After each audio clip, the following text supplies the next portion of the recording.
Baban Cinedu ya kira maka shi ruwa da kanshi amma kuma ya ce duk wani kai ruwan da zai yana dafin da zai kwashe wannan ruwan. Saboda wallahi tuntun na so in fara magana ana ta ce min in yi hakuri saboda ba layi na bane ni dan drama na ce a'a mahaifina biya min karatu na karanta wannan addinai a duniya. Mahaifina biya min ban san zai min rana ba yau lokacin shi ne zo ya kamata in nuna mutanen nan na san me nake yi. Wani tarihi ne ba da wanda da yawan malamai ba san wannan tarihin ba amma ya ce a ji a bincika idan ƙarya yi ko kama shi ne a zo a yi yema addinin Kiristoci ƙarya. Akwai maganganun da Baban Cinedu wanda ya ce a ji a bincika idan ƙarya yake. Bari ba ku misali da Allah duk mai Google ya bude ya duba. Ka duba Michael Sabatos. Kamar da ya jawabi yake cewa a duba wane ne Michael Sabatos mun duba bari mu faɗa muku shin wane ne Michael Sabatos. Michael Sabatos dan asalin kasar Spain ne sannan masani ne a fannin kimiyya sannan ko masani ne a fannin likitanci sannan ko masani ne a fannin addinin Kiristanci. Bayan duk wannan Michael Sabatos shine mutum na farko da ya fara gano yadda jini yake yawo daga zuciya zuwa huhu.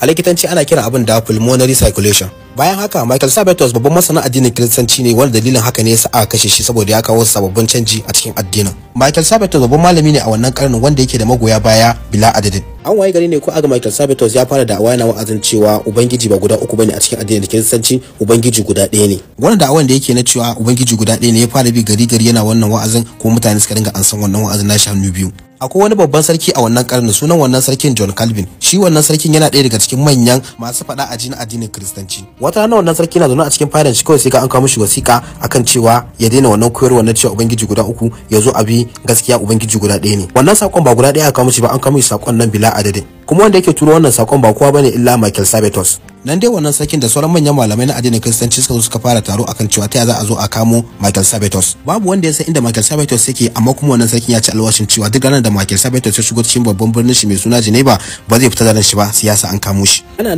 nan dai ana ci alwashi akan Michael Sabatos sai a shekara 1553 Michael Sabatos ya shigo cikin babban birnin Geneva. Shigowar shi ke da wuya nan take aka kama shi aka kai shi masarautar John Calvin.